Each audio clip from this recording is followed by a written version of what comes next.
Hello, my lovelies. Hello.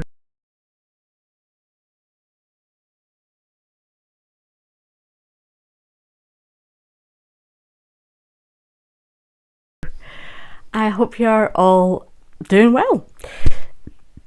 Excuse me.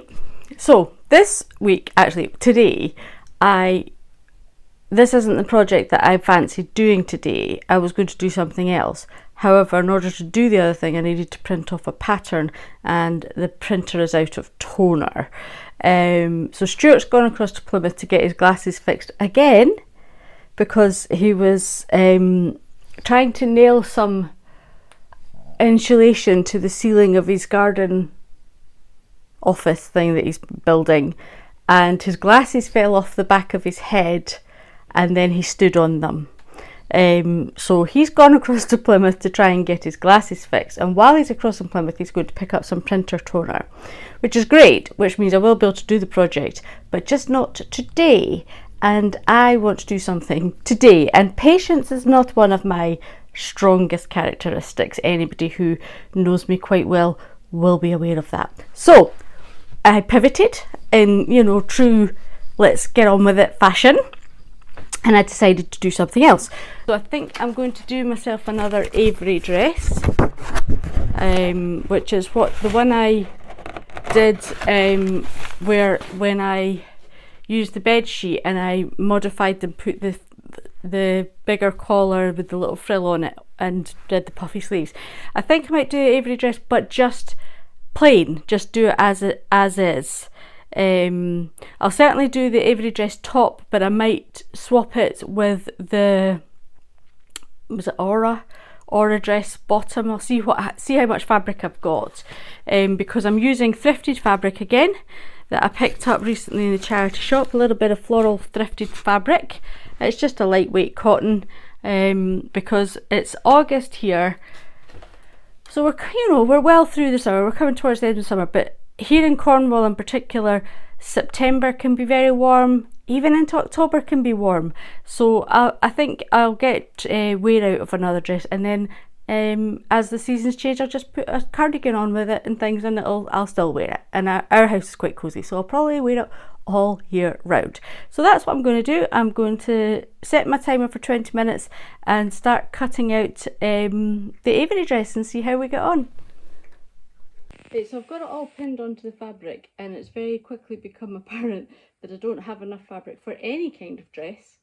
So we're making a blouse. We're still using the top of the Avery dress, but we're just going to cut it off. I've elongated the bodice by maybe about 1.5 inches, but I still want it to be quite a short blouse, so it kind of, I don't need to tuck it in, it can just sit at the top of skirts and trousers. So that's fine. I'm actually quite excited because I need blouses. I'm very low on blouses. So yeah, so we're going to have a little pretty floral blouse instead of a dress, but that's okay. So my timer just went off, so I'm going to sit down for a bit before I start cutting out. So once I've got everything cut out, I'm starting with the collar. And actually for collars, I mark this seam allowance in really just so that it's nice and easy, so I can see exactly where I want to turn corners and where I want to stop and start and things like that. It just gives me a really good visual guide. So that's what I'm doing there, just putting that in. I think it's a centimetre seam allowance that we're using. And then once I've sewn the collar, I cut the corners off and trim down the bulk a wee bit, just to make it nice and neat and sharp when I turn round. And also I'm doing something slightly unusual that I don't normally do in this, and I'm actually going to take one part of the seam allowance, not the whole seam allowance, but just the top layer of the seam allowance, and trim that down, so it kind of gives like a staggered seam allowance, so that I don't have such a hard straight line inside the collar. And I've opted not to interface the collar or the collar stand, because the fabric itself has got quite a good bit of body in it. It's got a good bit of structure in it, and I think it'll hold its shape perfectly well without any interfacing. Because I want it quite, not too formal. Then I'm going to turn it through. I'm going to use whatever's to hand. In this case, a pen lid, to push into the corners to bring them out nice and sharp, and then make sure everything's, I kind of press it a wee bit with my fingers first and then press with the iron to get everything lovely and sharp. So my next session, because that was 20 minutes, was putting the collar stand onto the collar. And for some reason, this took more brain power than it should have to work out how to make this little sandwich. I don't know why. For some reason, my brain had obviously just been on a bit of a go slow that day. So anyway, we finally managed to make our little sandwich and pin that on. So that it's sort of, the collar stand is right sides together with the collar sandwiched in between. And then we will take that over to the sewing machine and once again trim off any loose threads and snip our curves and take down that little bit of bulk at the corner, so when it turns through it sits nicely.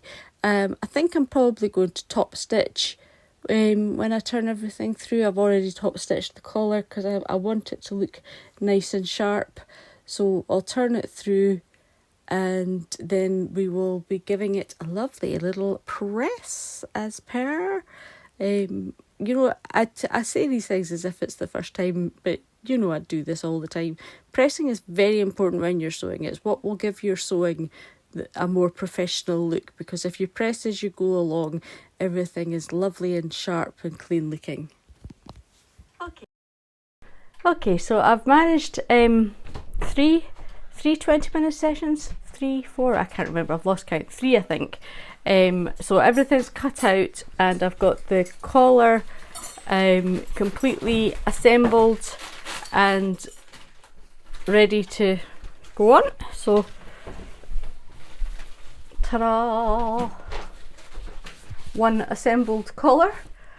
So tomorrow I will get on with the rest of the blouse. So yeah, good progress today. Good morning. It's a crafting in our pyjamas kind of a day. That's just the way it is.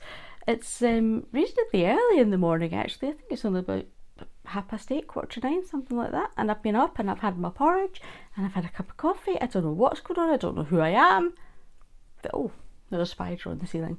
Anyway, I'm probably only going to manage 1 or at the most 2 20-minute sessions today because I'm going out this evening and I have to be a good girl and take it easy.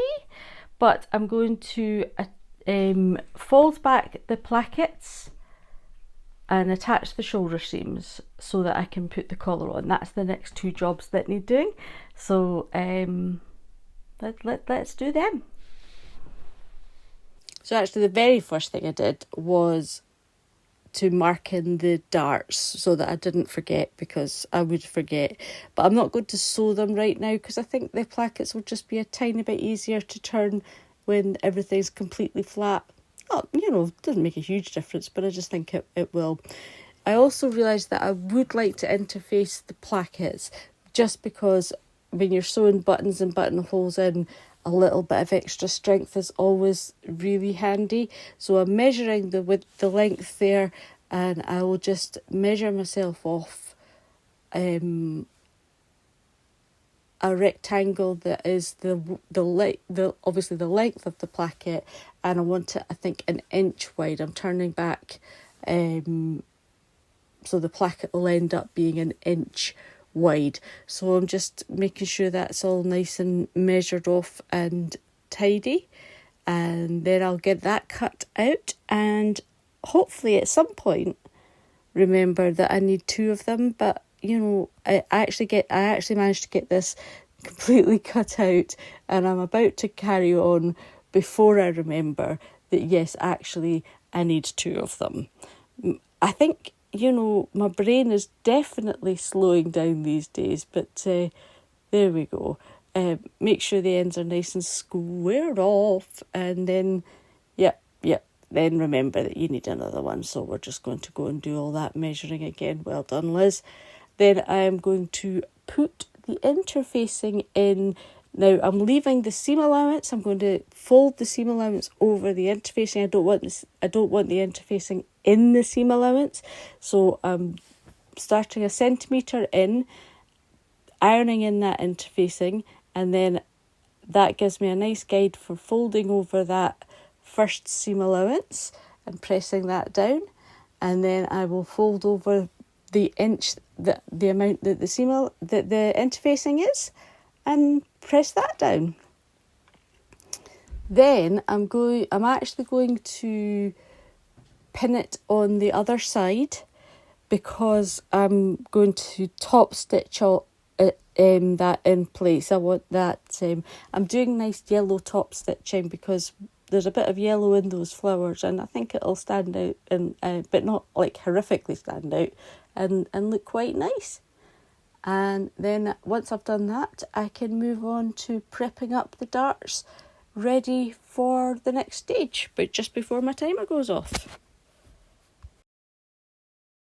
Top stitched, and we got the darts pinned. I think I only did 2 20-minute sessions yesterday because I had a bit, other things to do in the day. So we'll just see how many we get done today. I'm feeling not too bad this morning, and it is actually morning. I think it's about 10 o'clock. So let's see how we get on today. So we started off by doing those darts, sewing and pressing those darts that we'd prepped up the day before, but then I put the shoulder seams together. I've decided, because the fabric frays quite badly, I'm doing French seams throughout. So I'd put the shoulder seams together wrong side. I always get this wrong. Wrong sides together to start with, then trim down the seam allowance and press the seam allowance back and fold it over and press it again, and that gives me a nice edge ready to do the French seam. Once I've done the French seam, I'm going to press all the seams, both shoulder seams, towards the back. I quite like my shoulder seams pressed towards the back. I think it just gives a cleaner look on the finished garment, but it doesn't really matter. Pressure seams whichever way you so desire. You do you, mate. And then I'm going to pin the collar on. And this is interesting because I don't know if you remember, when I did the other dress, I had a problem with the collar.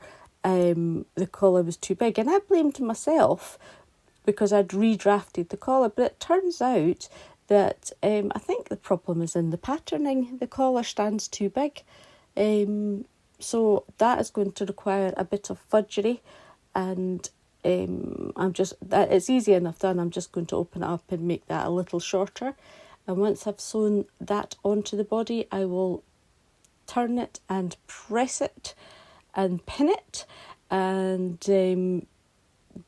I've done very small snips just to make turning that curve a little bit easier, but yeah, I pin that down, and then I'm going to sit in my chair, my comfy chair, and hand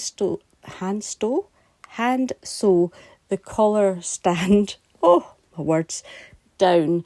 And this is all completely pointless because once I've done this, I decide to top stitch it anyway, so I could have saved myself all that time.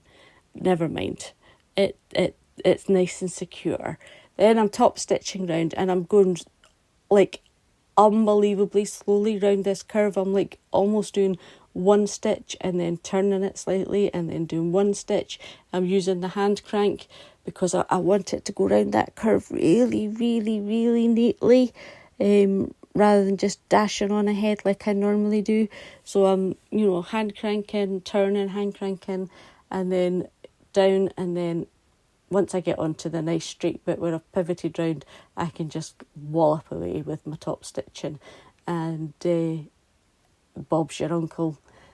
So once I've done top stitch the collar stand on, I am going to put the side seams together. Once again, remembering the French seams, Liz, remembering the French seams. So I'll start by doing it wrong sides together. Okay, so a productive morning. So I have basically the main body of the blouse is done. We've got side seams done, we've got collar in, we've got the hem done. Lots of progress today, lots of progress. So I'm delighted with that. Yep. I mean, I don't think it's meant to go over the top of like what I'm already wearing, but yes, super duper.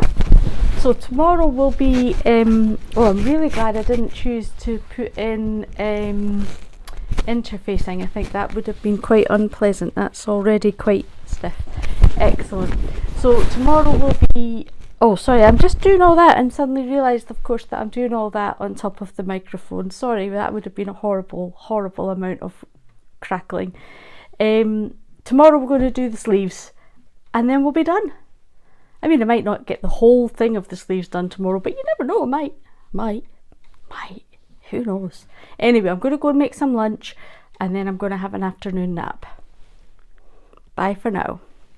So I didn't come on and talk to you first this day. I don't know why. I obviously just wasn't feeling it, but we're going to do the sleeves now. So I'd actually decided to put a facing on the sleeves so that I could cuff it.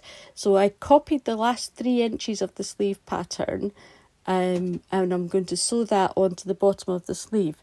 Now, in retrospect, I didn't really need to do this because the sleeves are actually a little bit too long for me. I could have just turned a bigger hem. I could have just turned like a 2.5 inch hem on the sleeve itself so that it had its own facing to cuff it. And then it would have been a better length, I think. But never mind, you know, hindsight is 20/20. I didn't realise that at the time. So once I've got that little facing sewn on, I'll give it a nice press so that when I do the sleeve seams, it stays nice and flat. And we're going to put those sleeve seams together. Now, admit it, how many of you are now screaming at the screen saying, Liz, you're doing French seams. Liz, you're supposed to be doing French seams.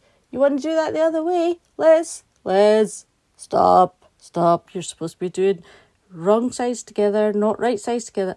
And then at this point, once I've actually sewn both sleeves, this is the exact point at which I realise that I had meant to do French seams and I'm going to have to unpick it.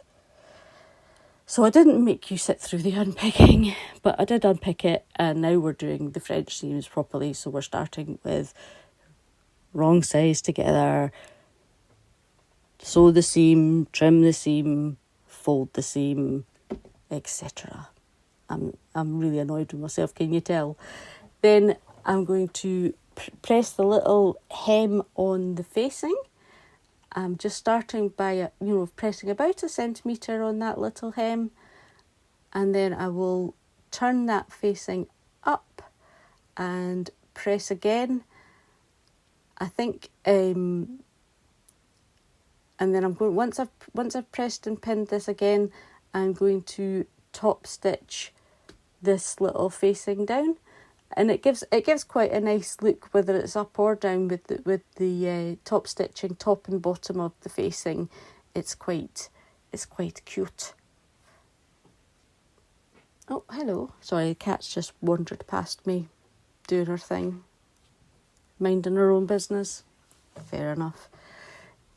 Okay, so then I'm going to turn it and cuff it, and you can see it just looks really nice, doesn't it? And I'm going to press that up to try and encourage that cuff to stay turned up.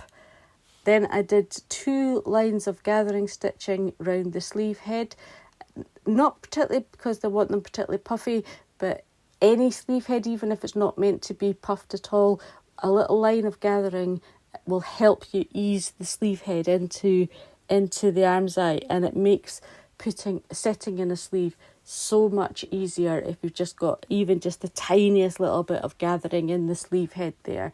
It helps so much with setting in the sleeve head. So once again, I'm doing French seams even in the arm's eye because I just don't want all the fraying and I want it to feel nice on the inside against my skin. So I sewn that and now I'm going to press it, and this is French seams on the arm's eye when you're setting in the sleeve are a little bit trickier. I will admit it is a bit more fiddly, but I still think it's worth it just to have all the raw edges encased. It just, yeah, even though it is more fiddly, it is definitely worth it. And then finally, I'm just going to press those seams. I'm pressing the seam allowance into the sleeve because that'll just help with the standing at the top of the sleeve head. Right, so I've managed 3 sessions today and we've got the sleeves on. So we are, to all intents and purposes, finished. We've just got buttons and buttonholes to do, which I'm slightly disappointed because it's Saturday and I was hoping to wear it tomorrow for Sunday best, but I can't because I've not got buttons and buttonholes on it and I don't have the energy to do that tonight. And also it's a beautiful evening, so I'm off down to have a swim in the sea. So yeah, that's actually more important than putting buttons and buttonholes on. I'll just have to wear it next Sunday. Never mind. Anyway, that's it for today. The next time I see you guys will be in the reveal. And here she is. I'm really pleased with this one. Really pleased with this one. The skirt I also made, but I made that about 6 years ago, 6 or 7 years ago. It is the high-waisted 1910 skirt pattern from Wearing History. And it's a lovely skirt pattern actually.